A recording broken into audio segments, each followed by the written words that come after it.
glorificado. Use ele como o Senhor sempre usou. Ele está nas tuas mãos. E tudo que ele profetizar, ele venha a ser o primeiro a receber, ó Pai. E o teu nome venha a ser glorificado. Nós te damos graça, Senhor, no nome de Jesus. Nós oramos e agradecemos. Você pode dizer amém? Amém.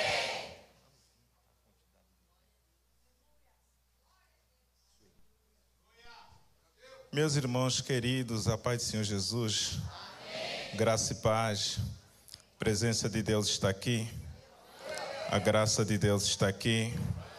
Quantos estão sendo abençoados nessa noite? Quantos já receberam uma porção de Deus nessa noite? Quantos esperam uma porção de Deus nessa noite? Localize quem Jesus colocou ao seu lado hoje. Diga para ela ou para ele: Jesus está vivo.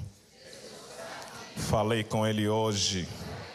Quantos falaram com ele têm certeza daquele brado pentecostal? Glória. Queridos, em pé como estamos, Evangelho de Jesus segundo escreveu João, capítulo de número 6, versículo de número 9, até o verso de número 13.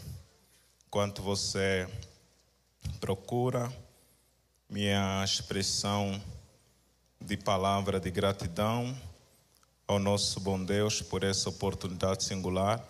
Evangelho de João, capítulo de número 6, o versículo de número 9 até o 13. Enquanto você procura, agradecer a Deus por essa oportunidade singular de poder, pela primeira vez, cooperar com os irmãos aqui. Nós somos oriundos do continente africano, especificamente de Angola. Eu e minha esposa estamos no Brasil a caminho de um tempo já. Eu estou há 6 anos e a minha esposa está há 3 anos. E Deus tem, pela sua infinita bondade e misericórdia, cumprindo todas as suas promessas. Que Deus possa abençoar o pastor Wilson, juntamente com a pastora. Obrigado pelo carinho, obrigado pela oportunidade e também por colocar essa responsabilidade sobre nossos ombros. Que Deus possa abençoá-lo através do casal pastoral, poder honrar assim toda a equipe de obreiro e todos os irmãos aqui presentes. Querido, alguém uma vez profetizou que Deus me daria um ministério muito grande, e é verdade, porque quando eu casei, meu ministério era cuidar da Marinela, essa moça linda. Aí ela está gestante, agora eu tenho que cuidar da Marinela e também do Felipe. O ministério está crescendo, de fato. Queridos, localizou o texto sagrado, diz: eu sou crente. Se não localizou, diz: eu também sou. Verso 9 do Evangelho de João, do capítulo de número 6, está escrito assim: eis aqui um menino que tem 5 pães de cevada e 2 peixes. Mas o que é isso para tanta gente? E disse Jesus: fazei assentar o povo. E havia naquele lugar muita relva. Assentaram-se, pois, os homens, o número equivalente a 5.000. E Jesus tomou os pães, havendo dado graça, distribuiu para os seus discípulos, e os seus discípulos para os que estavam sentados. De igual modo também os peixes quanto eles queriam. Quando já estavam saciados, disse Jesus aos seus discípulos: recolheu os pedaços que sobraram, para que nada se perca. Recolheram, pois, e encheram 12 cestos cheios dos 5 pães de cevada que sobraram do que haviam comido. Você diz amém. Amém. Se assente, por favor. Queridos, os 4 primeiros livros do Novo Testamento, eles são denominados como os Evangelhos, a saber, Mateus, Marcos, Lucas e João. Cada evangelista, cada apóstolo, cada discípulo, ele está escrevendo para um público-alvo e com um determinado propósito. Por exemplo, Mateus está escrevendo para os judeus e ele tem um propósito de apresentar Jesus como o Messias prometido no Antigo Testamento pelos patriarcas, pelos profetas maiores, pelos profetas menores e também pelos reis de Israel. Portanto, quando você lê a sua Bíblia no Evangelho de Jesus, segundo escreve Mateus, você percebe que Mateus é o que mais faz citação do profeta messiânico, que nossa Bíblia nós assim o chamamos de o profeta Isaías. Marcos, ele está escrevendo para os romanos e ele tem o propósito de apresentar Jesus como servo. Marcos apresenta que Jesus não veio para ser servido, Jesus veio para servir. Isso pelo menos esquenta o meu coração. Por quê? Porque nós que somos salvos, lavados, remidos, justificados pelo sangue de Jesus, nós não fomos salvos para sermos servidos, nós fomos salvos para servir o Rei dos Reis e o Senhor dos Senhores. Marcos, por exemplo, me ensina que Deus não dá dom para nossa própria glória. Deus nos dá dom para servir. Deus não dá dom para que você possa se sentir a última bolacha do pacote, o último biscoito do pote, a última Coca-Cola no deserto. Não. Deus lhe dá dom para servir. Deus não abençoa você financeiramente para que você possa ser uma mulher, um homem vaidoso, soberbo, arrogante. Deus tem depositado recursos em sua mão para que você possa servir. Mas Marcos apresenta Jesus tanto quanto servo sofredor, na imagem de Isaías 53, como aquele que levou sobre si todos os nossos pecados, aquele que foi batido, moído, escarnecido, julgado, em meu e em seu lugar. Mas Marcos não apresenta apenas ele como um servo sofredor. Marcos também apresenta Jesus como um servo poderoso. Como um servo poderoso, ele tem poder de acalmar a tempestade. Como um servo poderoso, ele tem poder de andar por cima do mar. Como um servo poderoso, ele tem poder de purificar leproso. Como um servo poderoso, ele tem poder de ressuscitar quem está morto. Como um servo poderoso, ele tem poder de multiplicar 5 pães e 2 peixinhos. Porque já disse o antigo louvor pentecostal: não creio num Cristo vencido, cheio de tristeza, amargura e dor. Mas eu creio num Cristo vitorioso, que a cruz não conseguiu detê-lo, que o mundo não conseguiu detê-lo, que o pecado não conseguiu detê-lo, que a morte não conseguiu detê-lo, que os demônios não conseguiram detê-lo, que o diabo não conseguiu detê-lo. Ao 3º dia ele ressuscitou e ele está vivo no nosso meio para lhe abençoar. Lucas está escrevendo para o gentio e ele tem então o propósito de apresentar Jesus como Filho do Homem.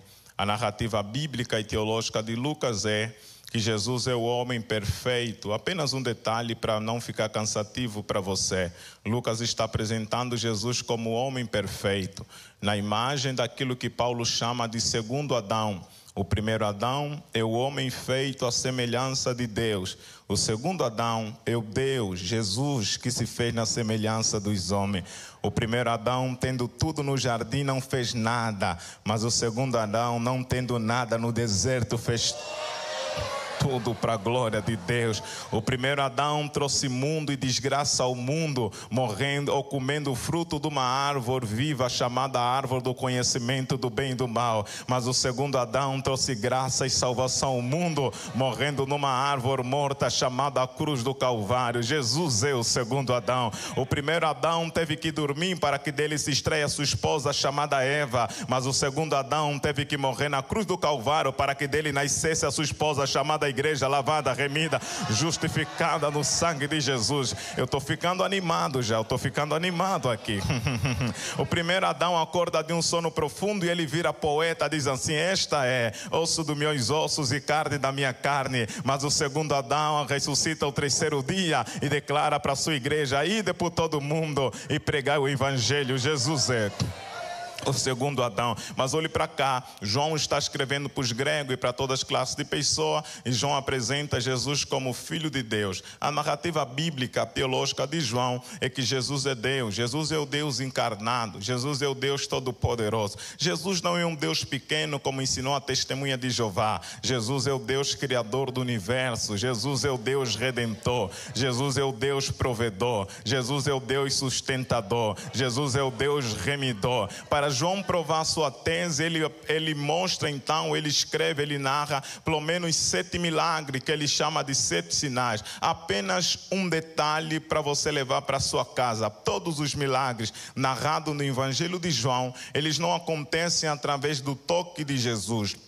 ou alguém tocou em Jesus, como no caso da mulher de fluxo do sangue, narrado em Marcos 5:25, ou talvez Jesus tocou em alguém. Não, literalmente não. Todos os milagres narrados dentro do Evangelho de João, eles acontecem através do poder da palavra na boca de Jesus. Por quê? Porque João está a dizer: Jesus é Deus, e quando Deus fala, alguma coisa acontece. Provoque quem está ao teu lado pela primeira vez, diga: quando Deus fala, alguma coisa acontece. Olhe para cá, por favor, em João capítulo de número 12, ele está em um casamento onde termina o vinho, e ele disse assim para o mestre Sala: vai lá e enche as talas de água. Quando eles encheram as talas de água, levaram até o mestre Sala. Quando ele provou, a água já estava transformada em vinho. Sabe por quê? Porque Jesus é Deus. Quando ele fala, até as águas se transformam. Em João capítulo de número 4, ele encontra o servo do centurião romano, e o centurião diz assim: Jesus, eu não sou digno que você entre debaixo do telhado da minha casa,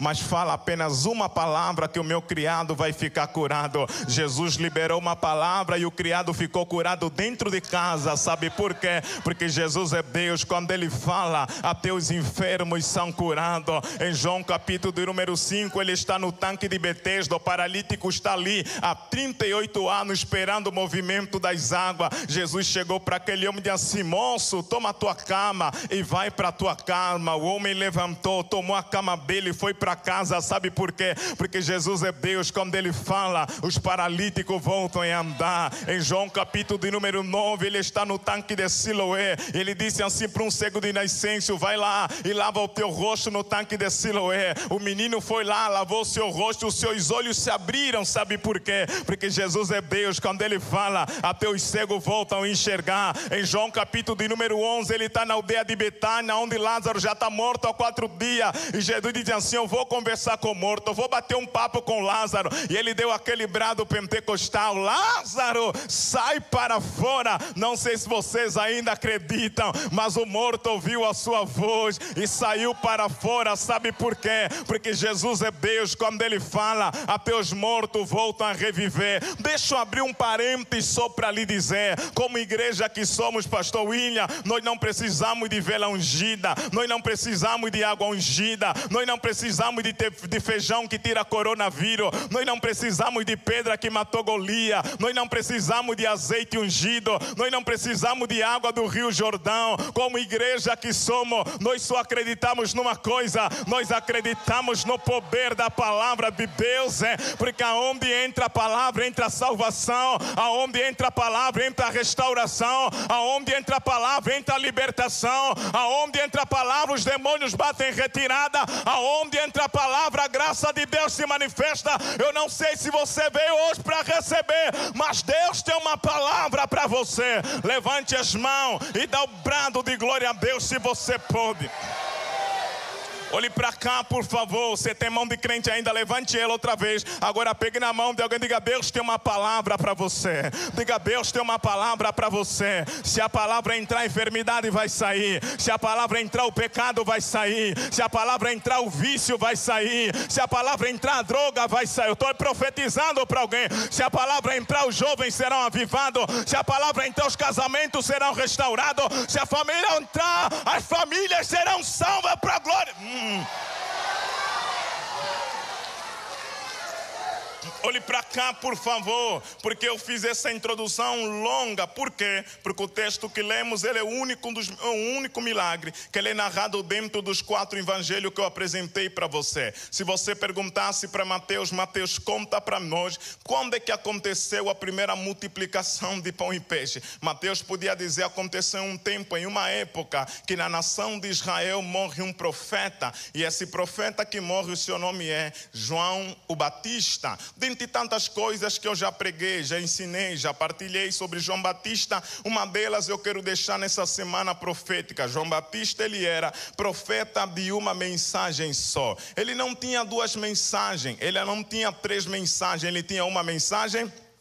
Quando você lê a Bíblia, você percebe que João Batista começa o seu ministério batizando e pregando no Rio Jordão. Ele está pregando para gente simples, sem poder político, sem poder econômico, sem poder social. E João Batista está pregando: arrependei-vos, porque é chegado o reino dos céus. Mas quando você lê o capítulo de número 14 de Mateus, João Batista agora ele não está mais no deserto, ele não está mais no Jordão. João Batista está no palácio de Herodes. Pense você que é inteligente. Herodes tem poder político, Herodes tem poder econômico, Herodes tem poder social. E João Batista está pregando: arrependei-vos, porque é chegado o reino dos céus. Talvez você não deu glória porque eu não apliquei. Ele muda de lugar, mas ele não troca a sua mensagem.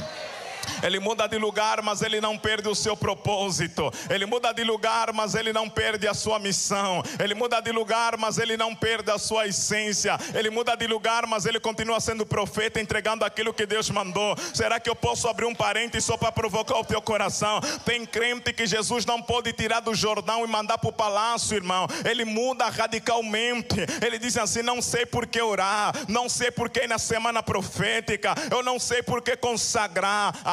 Quando estava no Jordão dava glória, falava em línguas estranhas, levantava a mão, acreditava. Agora que Deus lhe levou no palácio, irmão, ele mudou. Mas aqui nessa igreja não. Aqui Jesus tira do Jordão, coloca no palácio, a gente continua sendo crente e dando...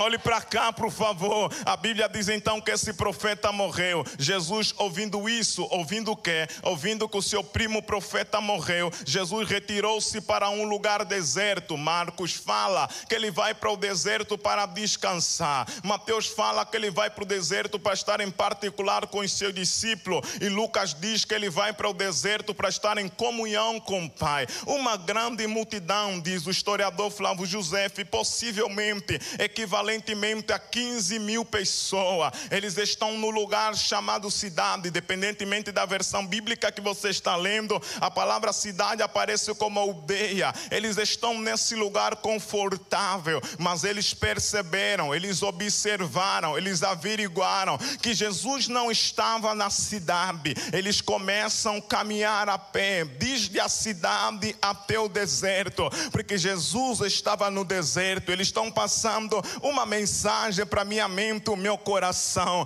não adianta ficar na cidade. Se Jesus não está na cidade, eu prefiro ficar no deserto se Jesus está no deserto. Por quê? Porque quem tem tudo e não tem Jesus não tem nada. Mas quem não tem nada e tem Jesus tem tudo. Vocês não estão aqui ainda. Quem tem Jesus tem salvação. Quem tem Jesus tem perdão. Quem tem Jesus tem bondade. Quem tem Jesus tem misericórdia. Quem tem Jesus tem graça. Quem tem Jesus tem proteção. Quem tem Jesus tem provisão. Quem tem Jesus não está caminhando para o inferno. Quem tem Jesus tem passaporte garantido para morar no céu. E quem tem Jesus, dá um brado de glória a Deus, que eu estou ficando animado. Mas olhe para cá, redobre a tua atenção, por favor. Eu preciso ter cuidado, pastor Wilson, quando eu falo numa sociedade pós-moderna sobre eles seguiram Jesus. Por quê? Eu tenho dito para meus amigos pastor, o púlpito da nossa igreja, por causa do crescimento das redes sociais, o púlpito da nossa igreja não é a única influência na vida dos crentes, não. Tem alguém antes de me ouvir hoje aqui já ouviu 5, 6 pregadores. Então eu preciso ter um pouco de cuidado quando eu falo para você que eles seguiram a Jesus. Imagine você, se você ouve um pregador extremamente defensor da teologia da prosperidade, ele vai dizer: siga a Jesus que você vai ser rico. Siga a Jesus. Siga a Jesus que tudo vai ser bem bom. Imagine aquilo que foi muito forte no ano de 2015 para trás. Um pregador da teologia triunfalista. Siga a Jesus, que agora é só vitória. Você nunca vai perder. A porta nunca vai se fechar. Você nunca vai ficar doente. Você não vai ter nenhum problema familiar. Siga a Jesus. Imagina uma recente, talvez na classe mais jovem, um pregador da teologia coach. Siga Jesus, que agora é só sucesso. A vida vai ser um mar de rosa. Você vai subir na vida como você tivesse subido em um elevador. Siga a Jesus. Mas imagine se você ouvisse a Bíblia Sagrada. Ela podia te dizer: eu e você, por causa de seguirmos a Jesus, algumas vezes a gente vai parar no deserto. Alguns amigos vão te abandonar. Algumas portas podem se fechar. Algumas oportunidades você vai perder. Algumas propostas você vai ter que renunciar. Alguns ambientes você vai ter que se retirar. Mas Deus me trouxe na semana profética só para te dizer: você pode estar no deserto, Jesus está contigo nesse deserto. É possível que você chegou aqui talvez enfrentando um deserto emocional. É possível talvez que você chegou aqui talvez enfrentando um deserto familiar. É possível talvez que você chegou aqui talvez enfrentando um deserto financeiro. É possível talvez que você chegou aqui enfrentando um deserto espiritual. Talvez você chegou aqui enfrentando um deserto profissional. Assim diz o Senhor para você: você pode estar no deserto. Jesus está contigo nesse deserto. Eu estou pregando sobre um Deus que não te desampara. Eu estou pregando sobre um Deus que não te abandona. Eu estou pregando sobre um Deus que declarou: quando passares pelas águas, eu passarei com você. Quando passares pelo fogo, eu passarei com você. Eu não sei se você pode comunicar para alguém que eu já fiquei animado. Pegue na mão de alguém, diga: você pode estar no deserto. Jesus está contigo nesse deserto. Você pode estar no deserto. Jesus está contigo nesse deserto. Você pode estar chorando. Jesus está contigo nesse choro. Você pode estar desempregado. Jesus está contigo nesse desemprego. Você pode ter problema familiar. Jesus está contigo nesse problema. Você pode estar doente. Jesus está contigo nessa enfermidade. Só quem crê, levante as mãos. Olhe para cá, por favor. Nesse deserto não tem água para beber, mas a água da vida está lá.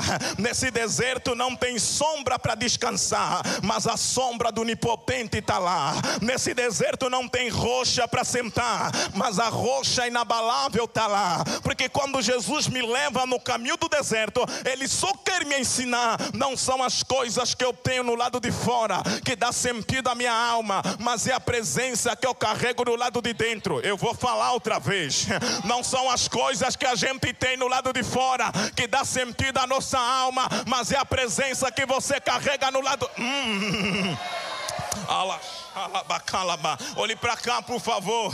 Eu tenho um amigo meu japonês, com todo respeito, se tiver alguém aqui. Eu estou conversando com ele, trocando experiência. Ele falou assim: Raul, fale para mim, como é que é a África? Eu falei: rapaz, é país do terceiro mundo. Tem muito problema de necessidade básica. Tem lugares, irmão, que não tem asfalto, não tem escola pública. Aí ele disse: nossa, que situação. Eu falei: Japa, fala para mim, como é que é o Japão? Ele disse: é país do terceiro mundo, não tem problema de necessidade básica. Eu perguntei para mim: fala para mim como é que é o Japão. Ele disse assim: não sei se você sabe, mas é um dos países no mundo onde o índice de suicídio é dos mais elevados. Eu falei: é verdade? Ele falou: é, Raul. Eu disse assim: você sabia que longe lá na África tem problema de necessidade básica, mas o índice de suicídio é quase zero, menino. Ninguém se mata, ninguém tira a sua própria vida. Ele falou: Raul, não estou entendendo. Nós no Japão tem tudo para viver e tirar a nossa própria vida. Vocês lá não tem nada para viver e tem vontade de viver. Eu disse: Japa, é que não são as coisas que a gente tem no lado de fora que dá sentido à nossa alma, mas é a presença que está no lado. Será que eu posso pregar para alguém? Será que eu estou ajudando alguém aqui? Eu posso pregar para alguém nessa noite? Não é o carro, não é a casa, não é a conta bancária, mas há uma presença de Deus dentro de você, há uma graça de Deus dentro de você.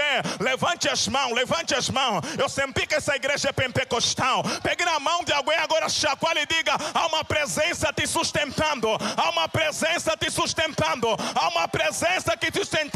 É por isso que você não para, é por isso que você não desvia, é por isso que você não desanima, é por isso que você não cai, é por isso que você não recua, é por isso que você avança. Levante as mãos.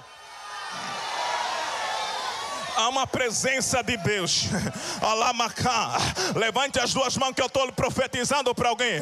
Da planta dos pés até o alto da cabeça, seja cheio da presença de Deus. Receba a presença de Deus. Quem tem glória dá glória. Quem tem línguas estranhas está liberado nessa noite. Alai.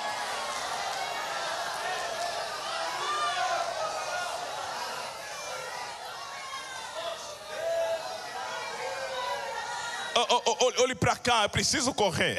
O segundo lugar, eles encontram então um segundo problema. Eles estão no lugar deserto e eles dizem assim: a hora é avançada. Na minha cabeça de angolano, hora fala de tempo. E tempo para mim é passado, presente e futuro. Todos nós, absolutamente todos nós, planejamos a nossa vida em função do tempo. Imagine, pastor Wilson, imagine os obreiros dessa casa. A oração de um moço solteiro, no dia 31 para o dia 1, no culto da virada. Imagina um moço solteiro orando: Deus, obrigado pelo ano que terminou. Esse ano, Deus, ou vem na rede ou no anzol, mas eu namoro.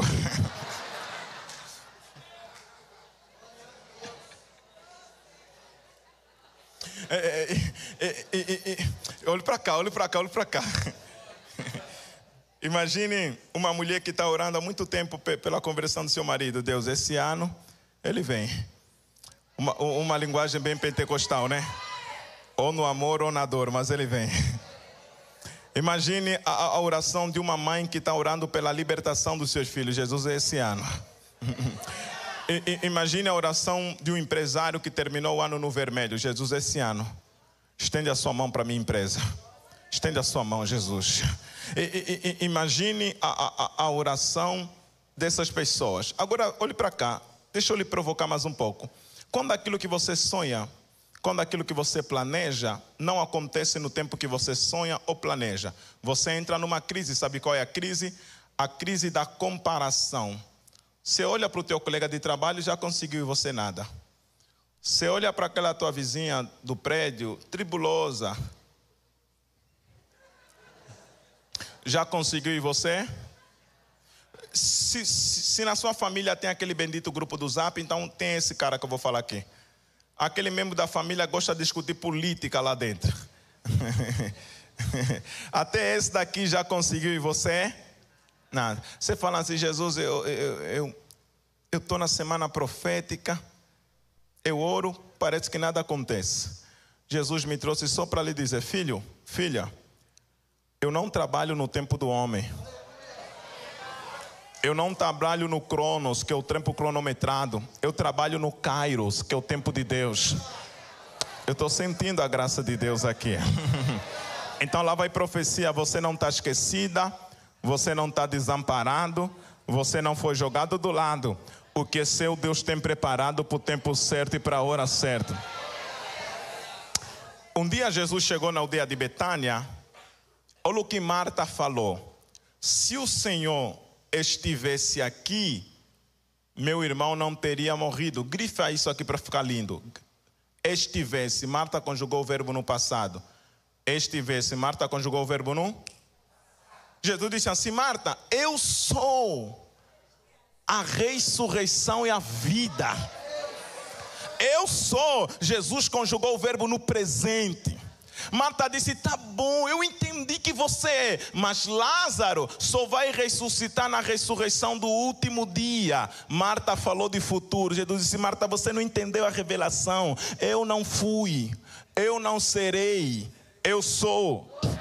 Eles não acordaram, vou retificar para ficar lindo aqui. O teu Jesus não foi, o teu Jesus não será, o teu Jesus é. Ele cura hoje, Ele abençoa hoje, Ele restaura hoje, Ele levanta hoje. Então deixa eu profetizar para alguém, dar um glória a Deus melhor. O tempo de Deus não passou, o tempo de Deus não vai chegar, o tempo de Deus chegou hoje. É hoje que Ele te cura, é hoje que Ele te batiza, é hoje que Ele te salva. Levante a tua mão, diga: é hoje, é hoje. Alabaraxe, alamacalabaraxarabaca. Olhe para cá, não coloque para o passado o que Deus quer fazer no presente. Não jogue para amanhã o que Deus quer fazer hoje. Será que eu falo ou não falo? Tem crente que diz assim: nós estamos no meio do ano e a conversa chata dele é essa aqui: esse ano já terminou, esse ano já deu, esse ano já acabou, não vai ter mais nada para fazer. Eu vou esperar 2024, Deus me trouxe para lhe dizer não. Eu vou esperar 2025, Deus me trouxe para lhe dizer não vai ser o ano que vem. Ainda esse ano tem portas eita, tem profecia na minha boca aqui, tem portas se abrindo, tem contrato sendo assinado, tem salvação chegando na tua casa. Levante a mão, diga: é hoje. Levante a mão, diga: é hoje. Eu estou profetizando para alguém: sai da frente, Satanás. É hoje que ele me cura, é hoje.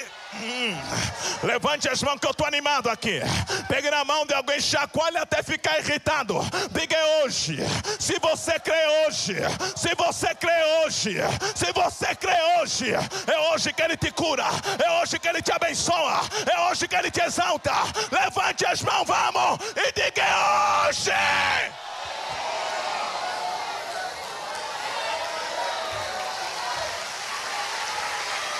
É hoje.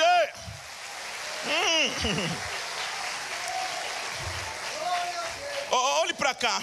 Numa semana profética tem dois grupos de crente. Quantos grupos de crente? Aquele que diz assim: uau, hoje é sexta-feira, não tenho nada para fazer, vou para a igreja.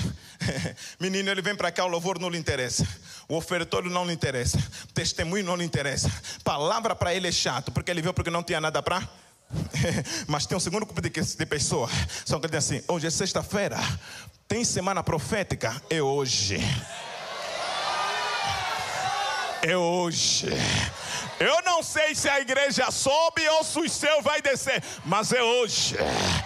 Eu estou profetizando para alguém. Se você crê, ele disse para Zaqueu: Zaqueu, desce depressa, porque hoje me convém pousar em sua. É hoje, é hoje. Olha a machambara. Terceiro problema do texto, que eu preciso chegar num lugar aqui. Terceiro problema do texto: Jesus, nós temos 200 denários. Mas o que é 200 denários para 5.000 homens, além de mulher e criança? Então, eles têm recurso financeiro, mas em função da demanda que eles precisam responder, o recurso que eles têm é insuficiente. Eu vou construir isso aqui numa lógica de igreja e você vai ampliar o pensamento para todas as áreas da sua vida. Algumas vezes Deus nos dá algumas responsabilidades, nos coloca em alguns lugares que a gente até tem recurso, a gente tem diploma, a gente tem experiência, a gente tem formação, mas possivelmente o nosso recurso que a gente tem não é suficiente. Olhe para cá, construindo na lógica de igreja. Vou pensar na igreja que eu faço parte. Você começa a fazer um trabalho lindo com os adolescentes. E a coisa mais linda é trabalhar com adolescente. Eles só estudam num trabalho. Você fala assim: o adolescente tem acampamento. 200 adolescentes. E pouco ainda. Tem congresso. Todo mundo vai. O adolescente tem acampa dentro. Todo mundo vai. O pastor olha para você e diz assim: ô querido, ô querida, que trabalho lindo com adolescente. Será que você pode cuidar da mocidade? Você fala: eu não. Cuidar do jovem é difícil, hein? Jovem namora, faz faculdade, trabalha, sonha, está a comprar a pé. É difícil, hein? Não é que você não tem recurso para cuidar da mocidade. Possivelmente, para aquela responsabilidade, o teu recurso é insuficiente. Quem entendeu até aqui, diga amém. Você começa a pregar, eu estou pensando na lógica da minha igreja. Você começa a pregar, e você prega no culto no lar, ou talvez na célula, ou talvez no DNA. E você prega bem, tua palavra é boa, explicativa, impactante. Os irmãos olham para você e falam assim: pastor, tudo bem? Fala, vaso. Linguagem bem pentecostal, né? Você já viu o irmão Antônio pregar? Você já viu a irmã Maria pregar? Nossa, que palavra, hein? É mesmo? Aí cai o seu zap assim, o zap do pastor cai lá: irmão Antônio, tudo bem? Domingo a palavra é contigo, tá bom? Você fala: eu? Pregar domingo não. Não é que possivelmente que você não tenha conteúdo para pregar. Possivelmente que para essa responsabilidade o teu recurso é o quê? Insuficiente. Você entendeu até aqui? Diga amém. Então, se é que você entendeu, eu amplio o meu pensamento. Só um grupo de pessoas que Deus nunca vai usar em São Paulo.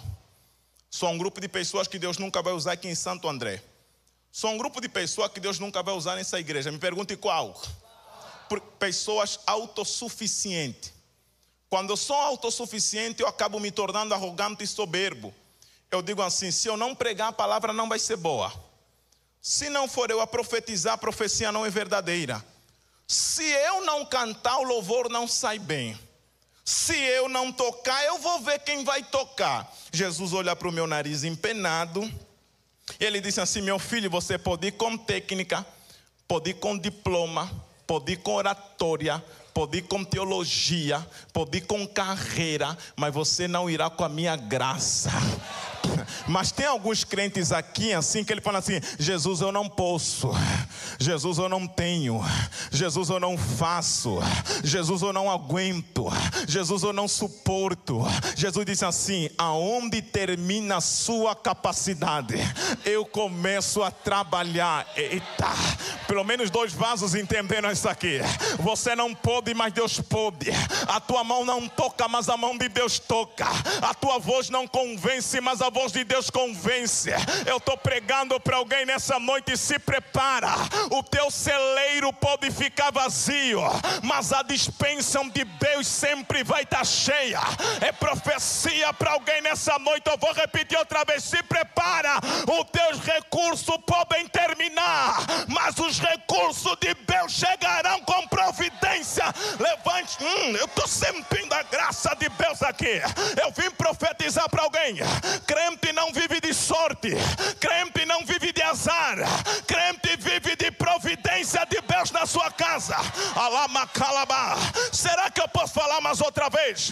Crente não depende de jogo de bicho, crente não depende de jogo de lotérica, crente não depende de tigrinho, crente depende do maná que desce do céu. Levante as mãos.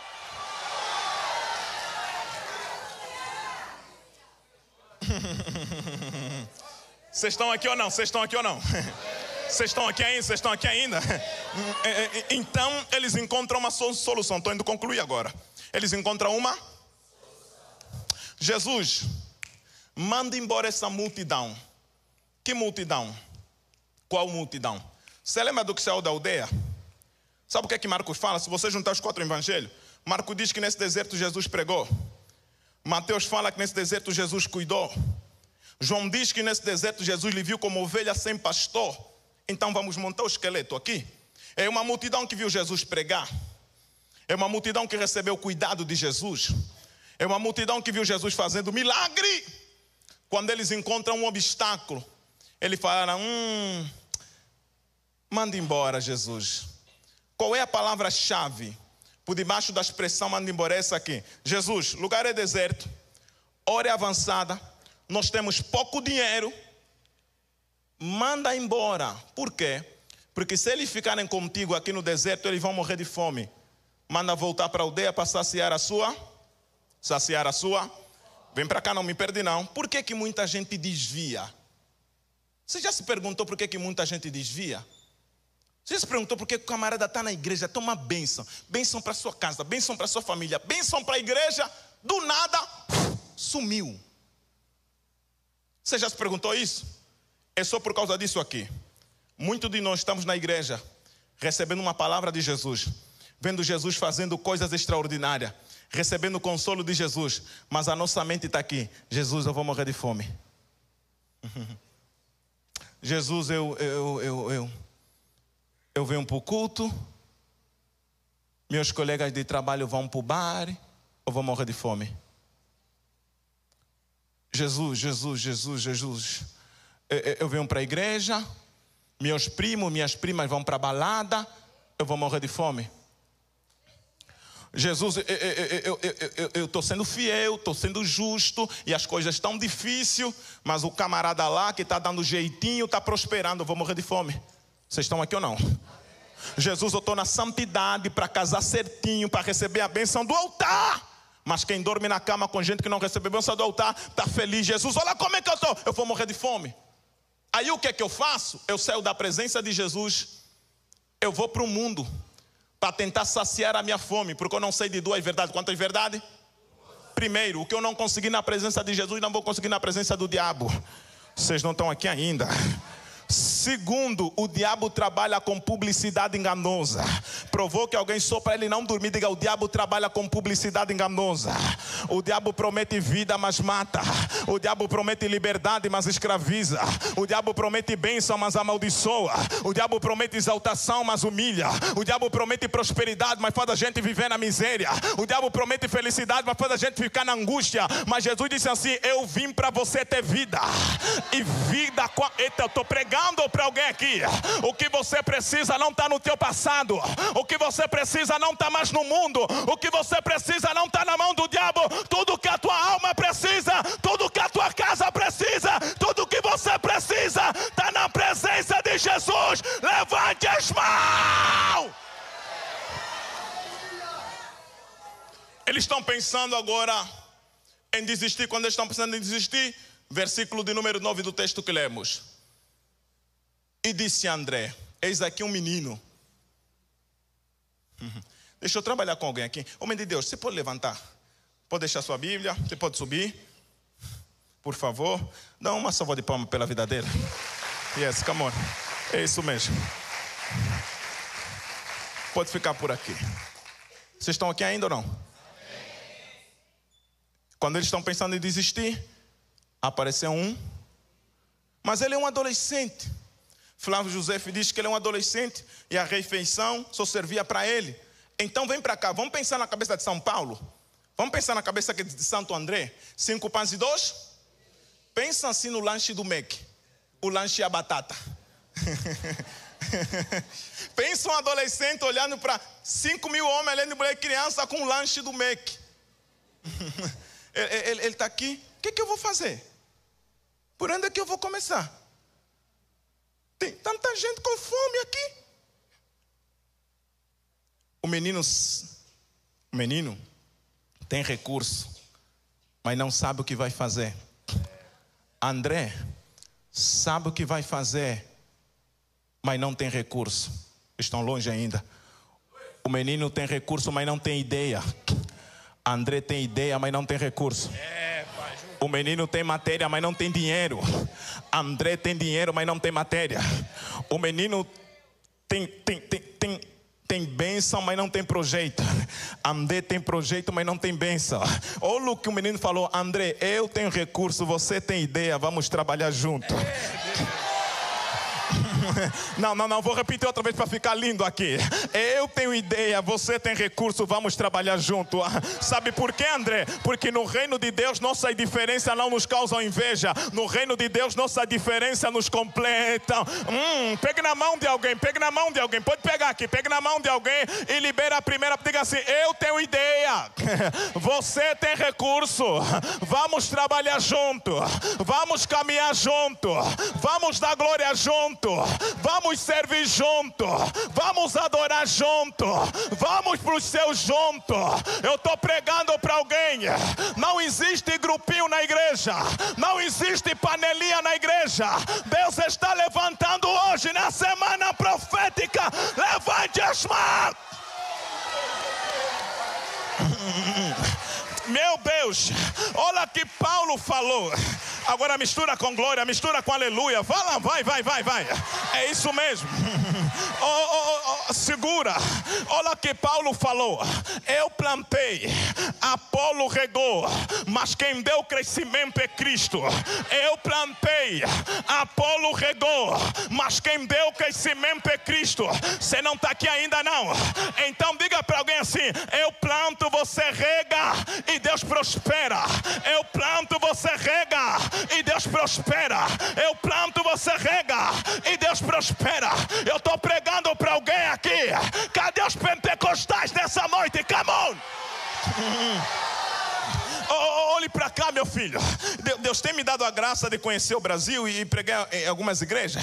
Eu vou para alguns cultos que o camarada entra para o culto, ele cruza a perna, cruza a boca, cruza o braço. Parece que está numa encruzilhada, menina. Tem alguns ainda que dizem assim: manda bala, cantor. Manda bala, pregador. Eu fico assim: você não entendeu o que é culto, meu filho. Você não entendeu o que é semana profética também não. Sabe o que é semana profética? Eu planto, você rega e Deus prospera. Deixa eu ver se eles entenderam. Eu prego, você dá glória e Deus derrama glória. Eu estou pregando para alguém. Levante as mãos, abre a boca, dá um brado de glória.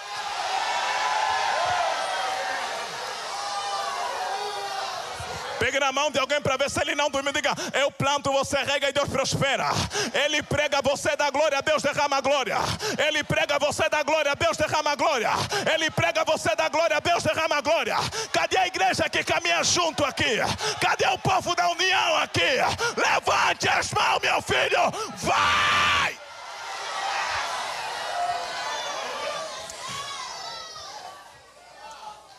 Deixa eu concluir. Homem de Deus, você pode levantar também? Uma salva de palmas para o servo de Deus aqui. Por favor. Vocês estão aqui ou não? Vocês estão aqui ainda? Na galeria, vocês estão ali ainda? Eita, o povo mais pentecostal está lá, irmão. Olha o texto. O menino vem assim: o que eu vou fazer? Ele deu na mão de André. Está no texto lá, verso 9. André olhou para a multidão e disse: que é isso? André deu na mão de Jesus. E Jesus deu para a multidão. Você pode fazer assim, parece que você vai lançar lá para ver se eles não dormiram, não? Eu não sei se você deu conta, mas 5 pães e 2 peixes começou a mudar de mão. Mão do menino, mão de André, mão de Jesus e mão da multidão. Eu não sei como você veio, mas enquanto eu orava, Deus falou assim: diga para o meu povo que nessa semana profética as coisas já mudaram de mão. Mão do menino, mão de André, mão de Jesus e mão da multidão. Seguro glória. Eu estou vindo da África, menino. Lá é 5 horas de culto. Eu chego no Brasil, vocês recebem assim? Não. Na África a gente toma posse, a gente vai para cima. Deixa eu ver se eles vão ser africanos nessa noite aqui. Se prepara. Eu não sei o que o teu médico falou, eu não sei o que o teu advogado falou, eu não sei como está a tua empresa, eu não sei como está a tua família, mas assim diz o Senhor: as coisas vão mudar de mão. Mão do menino, mão de André, mão de Jesus. Levante dessa cadeira para pegar. Pega.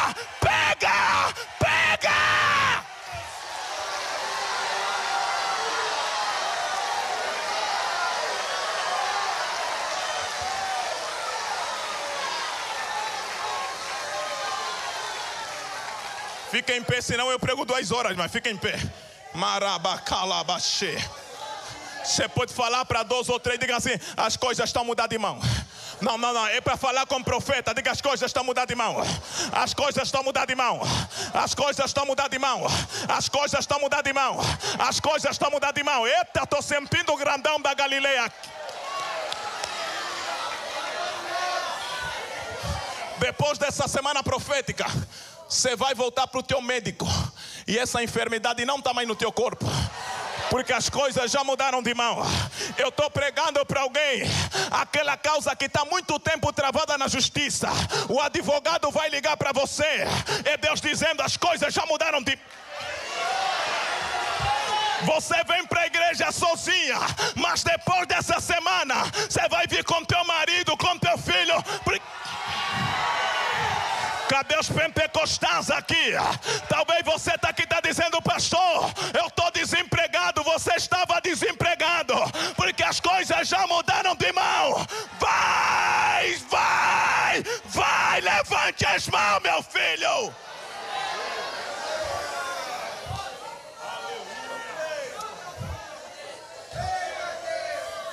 As coisas estão a mudar de... Vocês estão aqui ou não? Vocês estão aqui ou não? Vocês estão aqui ou não? Vocês estão aqui ou não? As coisas estão a mudar de mão. Vai sair da mão dos homens, vai chegar na mão de Jesus. Na mão de Jesus não tem causa perdida, não tem enfermidade que não tem cura, não tem porta que não se abre. Eu estou profetizando para alguém: todo demônio que te atormentava acabou de cair nessa noite. Marabos. As coisas estão a mudar de... Não. Você pode falar para dois que eu estou concluindo aqui? As coisas estão a mudar de... Deixa eu dar mais uma lição nisso aqui e nós já oramos. Diga: 5 pães, 2 pés. Quando ela está na mão do menino, Jesus, que é isso? Xarabacalabase. Moba soprosata. Lergos harabacalaba. Olhe para cá, é uma orientação de Deus muito especial. Eu já continuo.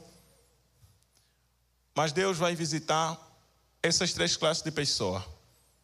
Alguém que está com uma enfermidade prolongada, Deus está lhe visitando com cura. Alguém que está com uma enfermidade hereditária, que passa por toda a família, Deus está lhe visitando com cura. E alguém que está com uma enfermidade incurável, que os médicos não conseguem mais responder, a medicina não dá resposta, da planta dos teus pés até o alto da tua cabeça. Receba saúde. Vai. Marabacala. Marabachoreba. Marabacalabara. Quem fala em língua pode começar a orar em línguas estranhas. Marabuxarabababá. Você que não fala agora, também seja batizado agora. Mabrosapapapa. Maratacataraba calabarabaraba xerebe calabarabaraba. Reba oxinimi calabaraba xeremi cala. Segura. Jesus.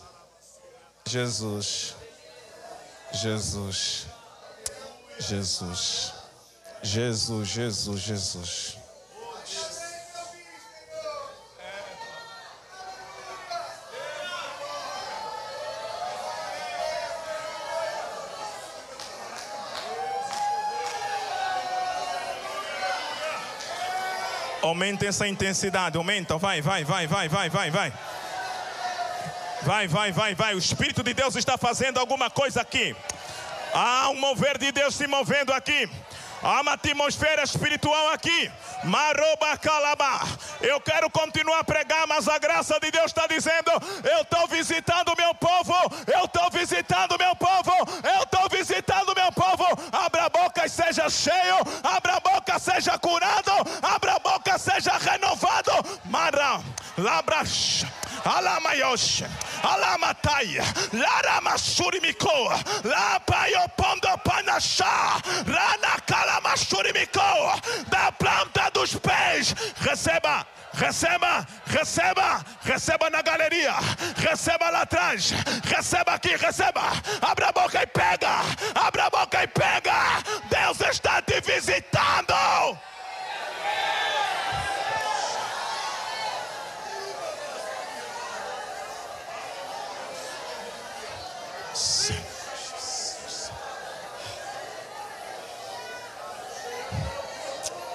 Olhe para cá que eu estou concluindo.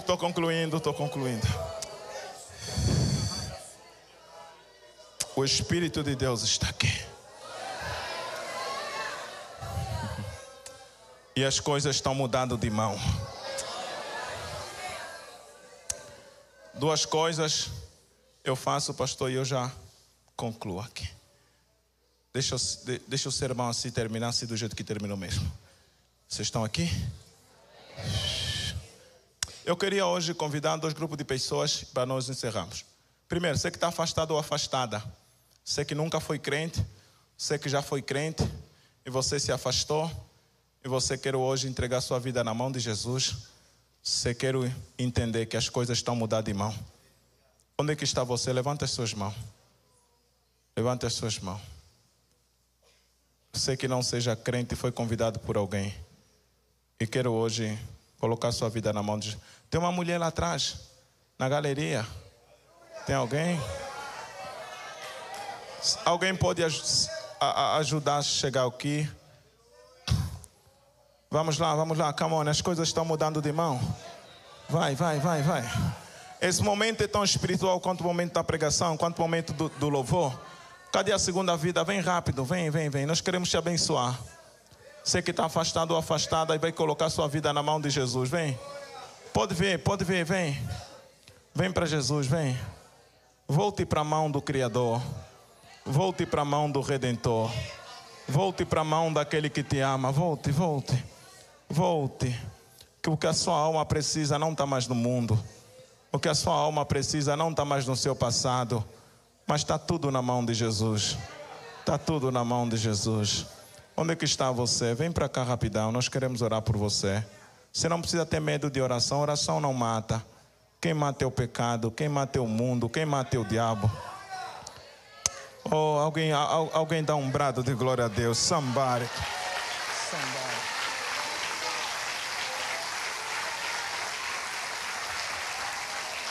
Cadê a segunda vida? Vem você também, vem. Cadê a segunda vida?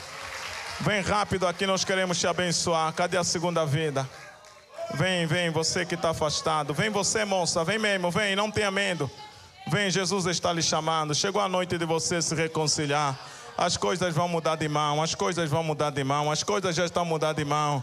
Oh, rabacalabaraxerebeca. Gente vai sair daqui declarando como Paulo: não sou eu mais que vivo, minha vida está na mão de Jesus. Eu queria fazer a segunda convocatória, mas se você não é crente, eu estou lhe dando uma oportunidade. Se você está afastado, menino, se você desanimou na fé, é tua oportunidade. Que Deus em Cristo abençoe essa mulher. Segunda convocatória é muito rápida, eu vou orar apenas 1 minuto. E Deus vai entrar com uma intervenção divina na vida de alguém aqui.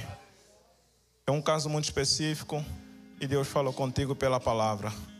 Sou você que está aqui e disse assim: eu entendi. Eu preciso colocar tudo na mão de Jesus. Preciso colocar minha casa, minha vida. Preciso colocar minha saúde. Eu preciso colocar na mão de Jesus. Eu queria convidar você. Eu sei que não dá para todo mundo vir para frente, mas que você chegasse um pouquinho aqui para o altar. E nós vamos orar 1 minuto para te abençoar. Vem rápido aqui, nós queremos te abençoar. Vem. Pode vir, pode. Porque as coisas vão mudar de mão. Pode encostar para o altar. Encosta mesmo aqui para o altar. As coisas vão mudar de mão. Essa semana profética Deus te trouxe para te dizer isso. As coisas vão mudar de mão. Vão mudar. As coisas vão mudar de mão. As coisas vão mudar. Porque você está falando: eu já fiz do meu jeito. Eu já contactei minha rede de relacionamento. Eu já falei com as pessoas mais confiáveis. Mas nada disso trouxe a solução. Jesus te trouxe hoje para lhe dizer: coloca nas minhas mãos. Coloca nas minhas mãos. Coloca nas minhas mãos. Coloca nas minhas mãos. O grupo de louvor pode ministrar. Coloca nas mãos de Jesus. Porque as coisas vão mudar de mão. Eu sinto que tem mais alguém para vir aqui, porque você que Deus falou contigo. Vem rápido que nós queremos